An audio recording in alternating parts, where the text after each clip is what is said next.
సాంకేతిక పరిజ్ఞానం వారికి చిత్రపూర్వకంగా ఉండాలి. ఆ విధంగా వారికి అందరికీ ప్రవేశాలంటే కాంగ్రెస్ ప్రభుత్వం ఇక మహిళలు ఉన్నారంటే మహిళలకు 20,000 కోట్ల రూపాయల అప్పు ఏదైతే స్వయం సహాయక బృందాలు వాళ్ళందరికీ కలిపి ఈ యొక్క రాష్ట్రంలో మన నూతనంగా ఏర్పడిన ఆంధ్రప్రదేశ్ లో 20,000 కోట్ల రూపాయలు రుణ మాఫీ చేయాలని కూడా ఈ సందర్భంగా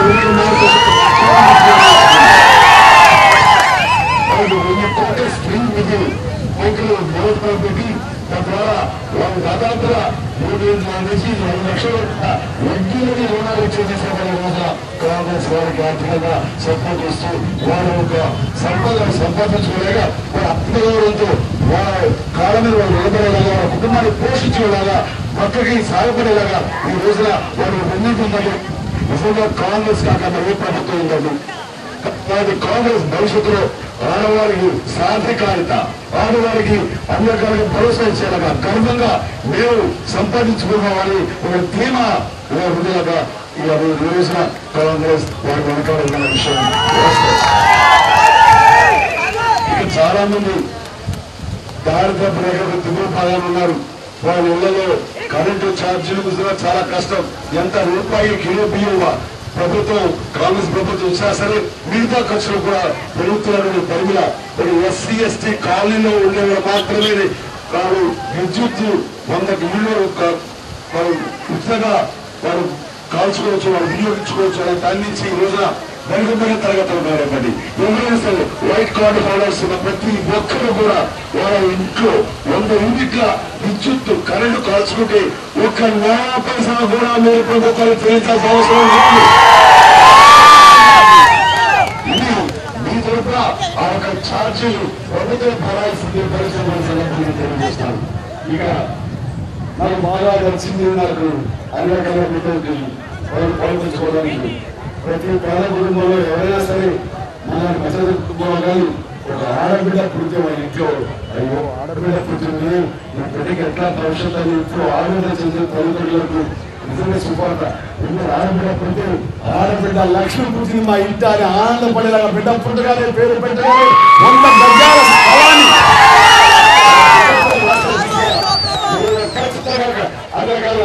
తీసుకెళ్ళి మా కట్టుబడి కాంగ్రెస్ ప్రభుత్వం ఈ విషయంలో సాయంత్రం ఇదే సమయానికి సోనియా గాంధీ గారితో గుంటూరులో నేను ప్రస్తావిస్తే వాళ్ళ ఆనంద భాష వచ్చి చాలా మంచిది అన్ని చోట్ల ఇది అమలు చేసే దిశగా మేము పొందుపరుసలు చేస్తామంటూ అంటే ఆవిడకి ఎవరైనా సరే మహిళల పట్ల కానీ ఆడవాళ్ళని అభివృద్ధి తీసుకోవడం పట్ల కానీ మహిళలకు అన్ని రకాలుగా సాధికారత అంటే వాళ్ళకు భరోసా ఇవ్వడం కోసం కానీ అది ఎవరైనా చేస్తే నిజంగా చాలా చాలా ఆనందపడే వ్యక్తుల్లో సోనియా గాంధీ గారు. అందులో ఈ రోజున 50% లోకల్ బాడీస్ లో ఆడబిడ్డలు తల్లులు వాళ్ళు ఉన్నారు ప్రజాప్రతినిధులు అంటే ఆ గొప్పతనం కాంగ్రెస్ అనేది సందర్భంగా చెప్పడం తప్పదు. ఏ రకంగా చూసుకున్న అన్ని రకాలుగా కాంగ్రెస్ ఈ రోజున ప్రజల మధ్య కాంగ్రెస్ కు ఒక్క కాంగ్రెస్ మాత్రమే మీ ముందుకు వచ్చి నిలబడి మాకు ఓట్లు వేయండి మమ్మల్ని గెలిపించాలని అడిగే అర్హత నైతిక హక్కు కాంగ్రెస్ కి మాకు మాత్రమే ఉన్న సందర్భాలు నేను మిమ్మల్ని మనస్ఫూర్తిగా వినమ్రంగా చేతులు జోడించి అడుగుతున్నాను. హస్తగుర్తుల ఓటు వేసి ఇక్కడ విజయనగరం లోక్సభ బరిలో పార్లమెంట్ బరిలో లోక్సభ అభ్యర్థిగా ఇక్కడ మా సోదరి ఝాన్సీ గారు ఉన్నారు. వారి గతంలో మీరు తరఫున ఉండి అన్ని రకాలుగా మీరు సేవలు అందిస్తూ సుదీర్ఘ రాజకీయ అనుభవంతో ఉన్నారు. అలాంటి వారిని మీరు గెలిపించి ఆ విధంగా మీరు కాంగ్రెస్ పట్ల మీరు అభిమానం చాటుకోవాలని విజయం చేకూర్చాలి. అట్లాగే ఎన్నికలను అసెంబ్లీ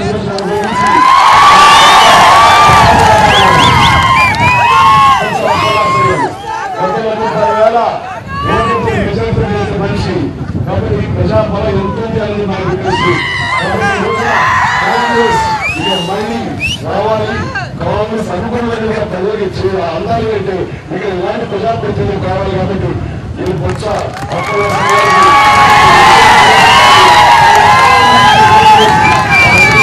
మీరు నా కోరిక మన్నిస్తారని మీరు కాంగ్రెస్ అభిమానం చాటుకుంటారని నేను నమ్ముతూ ముందుకు సాగుతాను.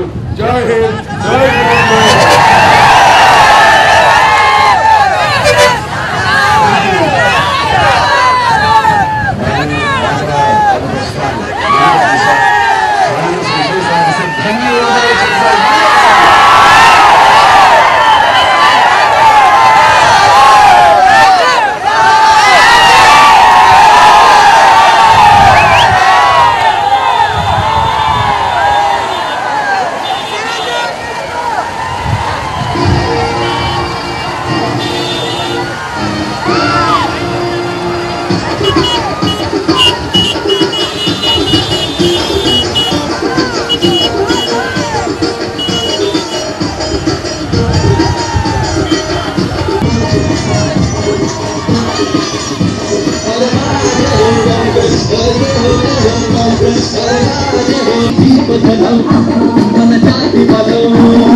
నమస్కారం. కాంగ్రెస్ ఒక్కటే అటు వ్యవసాయదారులకు కానివ్వండి, మహిళలకు కానీ, విద్యార్థులకు కానీ, ప్రతి ఒక్కరికి అన్ని రంగాల వారికి అన్ని రకాలుగా ఆదుకొని వాళ్ళ యోగక్షేమాలు, వాళ్ళ సంక్షేమం అభివృద్ధి చేసే పార్టీ కాంగ్రెస్ పార్టీ. అలాంటి కాంగ్రెస్ పార్టీ ఎమ్మెల్యేగా పోటీ చేసిన వారికి మీరు హస్తమికి ఓటేసి వారికి గెలిపించాలని, అట్లాగే సోదరి డాక్టర్ ఝాన్సీ గారికి మీరు కూడా